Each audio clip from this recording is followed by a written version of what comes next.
வணக்கம்.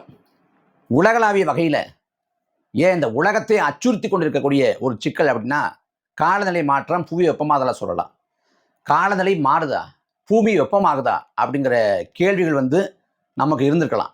ஆனால் இனிமே அப்படி அலட்சியப்படுத்தி விட்டு கடந்து போக முடியாது. காலநிலை மாற்றம், புவி வெப்பமாதலோட விளைவுகளை, எதிர்வினைகளை நாம் இன்னைக்கு எதிர்கொண்டு வர்றோம். போன தலைமுறையில் புயலுங்கிறது ரொம்ப அரிதினும் அரிதாக பார்க்கப்பட்டுச்சு. ஆனால் இந்த தலைமுறையில் ஒரு 15 ஆண்டு எடுத்துக்கிட்டாலே அவ்வளவு புயல்கள் நாம் எதிர்கொண்டு வர்றோம். குறிப்பாக தானே புயல், கஜா புயல், ஒக்கி புயல், நிவர் புயல், மிக்சாம் புயல், அப்புறம் இப்போ பெங்கல் புயல், அப்புறம் 2-3 முறை சென்னையில் பெருவெள்ளம். அதே போல் தமிழ்நாட்டில் எல்லா இடங்கள்லையும் கனமழை பொழிவு இருக்குது. அதாவது மழை பெஞ்சிச்சு, ஊர் பெரிய அளவில் பாதிப்படைஞ்சிச்சுன்னா தஞ்சாவூர், திருவாரூர், நாகப்பட்டினம் போன்ற மாவட்டங்களை சொல்லலாம். அங்கே தான் அந்த பயிர் சேதம் அடையும். ஆனால் இந்த முறை எல்லா மாவட்டங்களுமே மழையால் பாதிப்படையுது. கடந்த ஆண்டு பார்த்தோம்னா தூத்துக்குடி, திருநெல்வேலியில் மழைப்பொழிவு, கன்னியாகுமரியில் மழைப்பொழிவு, சில மாதங்களுக்கு முன்பாக மதுரையில் அதீதமான மழைப்பொழிவு, கோயம்புத்தூரில் அதீதமான மழைப்பொழிவு, இப்படி எந்த மாவட்டத்தையும் விட்டு வைக்கல. சென்னை எப்போதும் டிசம்பர், நவம்பர் வந்தாலே நமக்கு அச்சுறுத்தலாக இருக்கும், ஐயோ என்ன ஆகுமோ அப்படின்னு. இந்த முறை விழுப்புரம், திண்டிவனம், கடலூர், பண்ருட்டி, அப்புறம் திருவண்ணாமலை, கள்ளக்குறிச்சி, சேலம், அப்புறம் கிருஷ்ணகிரி போன்ற பகுதிகள் பெரிய சேதத்துக்குள்ளாக இருக்குது அதீதமான கனமழை பொழிவு காரணமாக. இதில் இந்த காலநிலை மாற்றம், புவி வெப்பமாதல் குறித்து தமிழ்நாடு அளவில் மட்டும் இல்லாது, இந்திய அளவில் மட்டும் இல்லாது, உலகளாவிய வகையிலே ஒரு முடிவுக்கு வந்தாக வேண்டிய நிலைமை இருக்குது. அது குறித்தான கூடுதல் விழிப்புணர்வு தேவை. அரசு பொருளாதார கொள்கையை வகுக்கிற போதே இந்த காலநிலை மாற்றம், புவி வெப்பமாதலை அடிப்படையாக வச்சு தான் வகுக்கணும். இது முதன்மையானது. அதை கடந்து ஆளக்கூடிய அரசுகள், இப்போ தமிழ்நாட்டை ஆளக்கூடிய திமுக அரசுனா இந்த காலநிலை மாற்றம், புவி வெப்பமாதலை எதிர்கொள்கிற வகையில் தாங்கு திறன் கொண்ட பகுதிகளாக எல்லாத்தையும் கட்டமைக்க வேண்டிய அவசியம் இருக்குது. வரக்கூடிய பேரிடர் அதை எவ்வாறு எதிர்கொள்கிறது, அந்த பேரிடர் முடிஞ்ச பிறகு மக்களை எவ்வாறு மீட்பது என்பது குறித்து கூடுதல் விழிப்புணர்வும் கூடுதல் கவனமும் அவசியப்படுது. இப்போ இந்த பெங்கல் புயல், இந்த பெங்கல் புயலை பொறுத்த வரைக்கும் கடந்த 25ஆம் தேதி உருவாகி புதுச்சேரியில் புதுச்சேரி அருகே கரையை கடந்திருக்கு. புதுச்சேரி விழுப்புரத்தில் 50 சென்டிமீட்டர் மழை பொழிஞ்சிருக்கு. கடலூரில் 25 சென்டிமீட்டர் மழை பொழிஞ்சிருக்கு. திருவண்ணாமலை, விழுப்புரம், கள்ளக்குறிச்சி, கிருஷ்ணகிரி, சேலம்னு பல பகுதிகளை கடுமையாக பாதிப்படைய வச்சிருக்கு. இதில் இந்த மழைப்பொழிவு, அதீதமான மழைப்பொழிவு ஒரு பக்கம்னா, இந்த மழைப்பொழிவுக்கு முன்பாக மக்களுக்கு ஒரு எச்சரிக்கை உணர்வை கொடுத்து அவங்கள வீடுகளை விட்டு அப்புறப்படுத்தி முகாம்களை தங்க வச்சு அவங்களுக்கான அந்த அத்தியாவசியமான தேவைகளையும் சேவைகளையும் செஞ்சு கொடுத்துருந்தா அரசு சரியான அரசு அப்படின்னு சொல்லலாம். கடந்த அதிமுகவோட ஆட்சி காலத்தை எடுத்துக்கலாம். கடந்த 2015ஆம் ஆண்டு சென்னையில் மிகப்பெரிய ஒரு பெருவெள்ளம், பெரிய பாதிப்பு. அந்த பாதிப்பையும் அந்த பெருவெள்ளத்தையும் நம்ம யாரும் மறக்க முடியாது. இன்னும் சொல்ல போனால் அரசோட அலட்சிய போக்கு. செம்பரம்பாக்கம் ஏரி தண்ணியை எந்தவித முன்னறிவிப்பும் இல்லாமல் அதிமுக அரசு திறந்து விட்டுச்சு. அதற்கான பாதிப்புகளை, அழிவுகளை 2015ஆம் ஆண்டு நம்ம எதிர்கொண்டோம். இன்னைக்கு வரைக்கும் செம்பரம்பாக்கம் அப்படின்னு அந்த ஏரி பெற சொன்னால் அந்த அழிவுகள் தான் நமக்கு ஞாபகத்துக்கு வரும், அந்த பாதிப்போட சுவடுகள் தான் நமது நினைவுக்கு வரும். அதே போல இந்த திமுக அரசு என்ன பண்ணிச்சுன்னா, இந்த சாத்தனூர் அணையை எந்தவித முன்னறிவிப்பும் இல்லாமல் மக்களுக்கு எந்தவித எச்சரிக்கை உணர்வையும் கொடுக்காது நள்ளிரவில் திறந்து விட்டுருக்கு. இது என்னன்னா, கடந்த 1972ஆம் ஆண்டு தான் அந்த சாத்தனூர் அணைக்கு வரக்கூடிய நீர்வரத்து அதிகமாக இருந்திருக்கு. அதிகமானா இந்த சாத்தனூர் அணைங்கிறது தென்பண்ணை ஆற்றில் இருக்குது. இந்த தென்பண்ணை ஆறுங்கிறது கர்நாடகாவில் பெங்களூரில் உருவாகுது. பெங்களூரு, ஓசூர், கிருஷ்ணகிரி இது வழியாக வருது. இதில் கர்நாடகத்தோட பெங்களூரு, ஓசூர், கிருஷ்ணகிரின்னு அந்த எல்லா பகுதியிலையுமே அதீதமான கனமழை பொழிவு, 50 சென்டிமீட்டர் மழை பொழிஞ்சு வருது. அப்போ முழுமையாக சாத்தனூர் அணை நிரம்பி வருது. அப்போ இந்த சமயத்தில் முழுமையாக தண்ணி தேங்க விடாமல் கொஞ்சம் கொஞ்சமாக வெளியேற்றிருக்கணும். ஆனால் வெளியேற்றாமல் விட்டு ஒரே சமயத்தில் 1,60,000 கண்ணாடிக்கு மேலே திறந்து விட்டுருக்காங்க ஏறக்குறைய. அதனால் நள்ளிரவில் வீடுகளுக்குள்ள தண்ணி புகுந்து வீடுகளுக்குள்ள இருந்த பொருட்கள்லாம் அடித்து செல்லப்பட்டு வீட்டில் உள்ள எல்லாமே நாசமாக போய் மக்கள் நடுத்தெருவுக்கு வந்துட்டாங்க.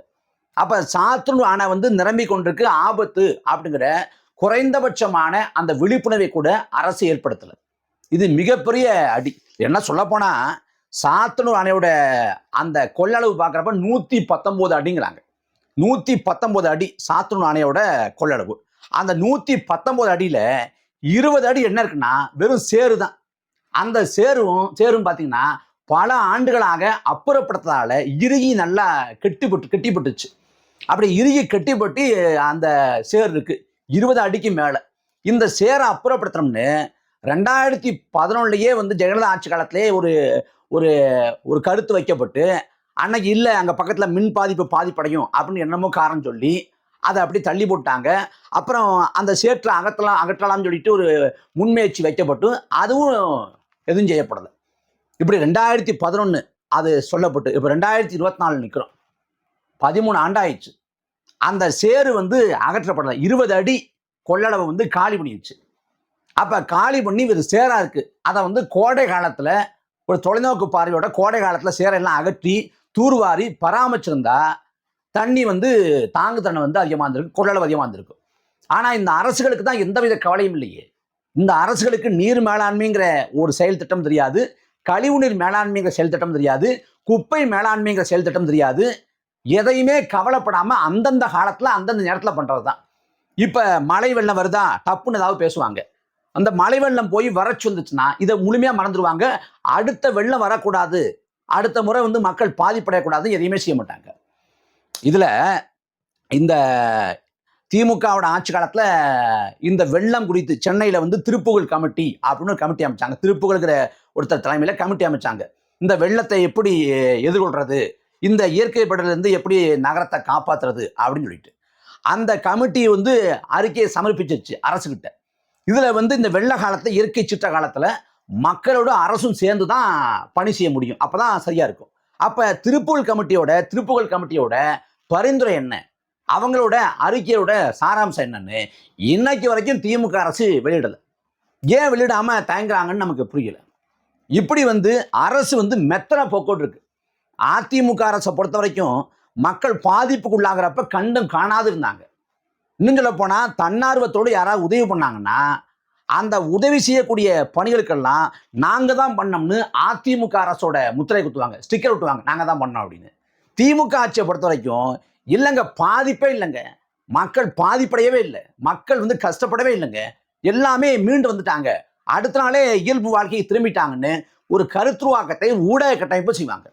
அப்போ என்னன்னா, கடந்த ஆண்டு சென்னை பெருவெள்ளம் பெரிய அழிவு தான், மாற்று கருத்தே இருக்க முடியாது.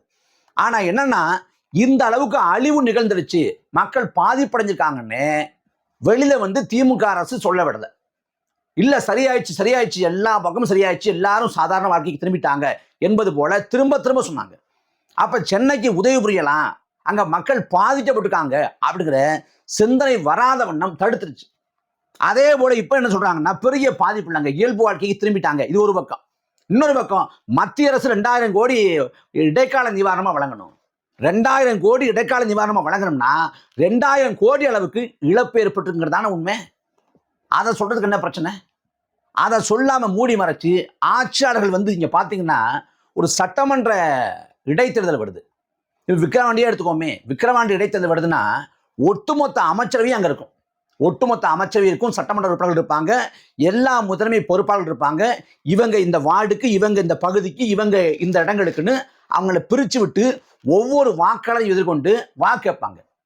ஒரு இடைத்தேர்தல் வருதுன்னா நேரடியாக களத்துக்கு போய் அவங்கள்ட்ட வாக்கு கேட்குறவங்க ஒரு இயற்கை சீற்றம் வருது, ஒரு வெள்ளம் வருது, ஒரு புயல் மழையால் பாதிக்கப்பட்டிருக்காங்க அப்படின்னா அதே போல் அந்த தொகுதி முழுமைக்கும் மாவட்டம் முழுமைக்கும் கடைக்கோடி வரைக்கும் ஏன் போகிறதில்லை?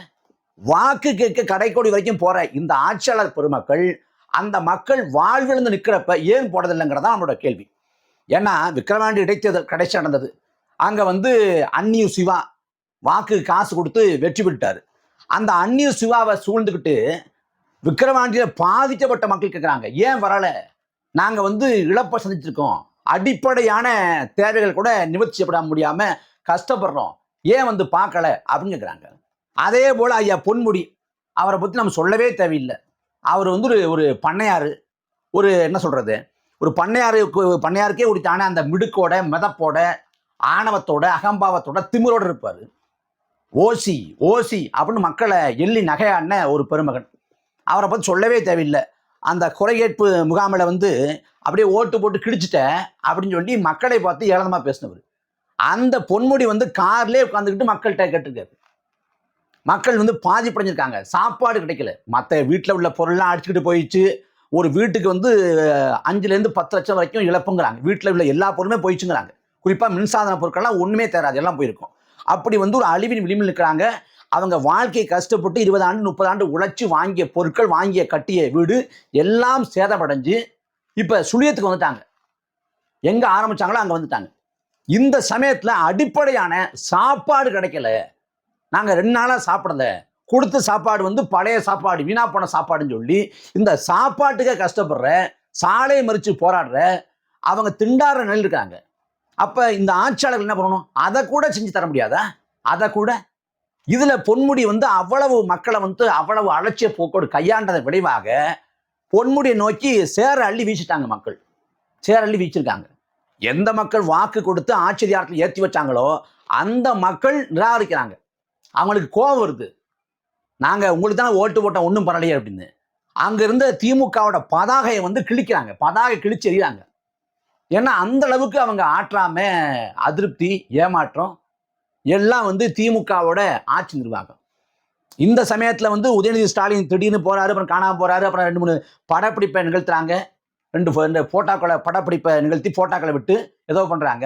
இப்போ நேற்று பார்த்தா சுகாதாரத்துறை அமைச்சர் மா சுப்பிரமணியன் இந்த வெள்ள பாதிப்பு ஏற்பட்ட காலத்தில் வந்து அங்கே வந்து நோய் தொற்று ஏற்படலாம். அப்போ உடனடியாக மருத்துவ முகாம் போட்டு அவங்கள வந்து ஒரு தடுப்பூசியோ இல்லை மாத்திரைகளோ இல்லை இதெல்லாம் மேற்கொள்ளுங்கிற வழிகாட்டுதலை கொடுக்கணும்.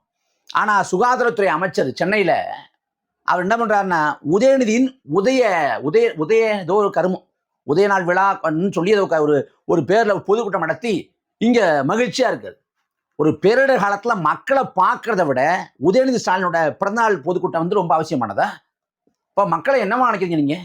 எவ்வளவு ஏளனம்! உண்மையிலேயே வந்து அரசோட அலட்சிய போக்கு எந்தவித கவனமும் கொள்றதில்லை. குறிப்பாக ஊடகங்கள் வந்து சென்னையில் என்ன நடந்தாலும் பேசு பொருளாக்கும் செய்தியாக மாற்றும். ஆனால் வந்து சென்னையை தாண்டி ஊத்தங்கரையிலையோ, கிருஷ்ணகிரிலையோ, தருமபுரிலையோ, சேலத்திலையோ, இன்னப்பிற இடங்கள்லையோ வந்தால் பெருசாக கண்டுகொள்ளாது. அது சமூக வலைதளத்தின் வாயிலாக வெளில வந்து வேற வழியே இல்லாமல் ஊடகங்கள் அப்புறம் கொஞ்சம் காட்சிப்படுத்தும். குறிப்பாக இந்த திமுக ஆட்சி காலத்தில் எப்படி நடக்குதுன்னா, போன அதிமுக ஆட்சி காலத்தில் வெள்ளம் எங்கேயாவது தேங்கி இருந்தால் அதை செய்தியாக போடுவாங்க. ஆனால் திமுக ஆட்சி காலத்தில் வெள்ள தண்ணி வடிஞ்சு போயிருந்தா அதுதான் செய்தியாக மாறுது. ஏன்னா திமுகவுக்கு கெட்ட பேர் வந்துடக்கூடாது இல்லை, அதை வந்து ஊடகங்கள் ரொம்ப பார்த்து செய்து கொண்டிருக்கு.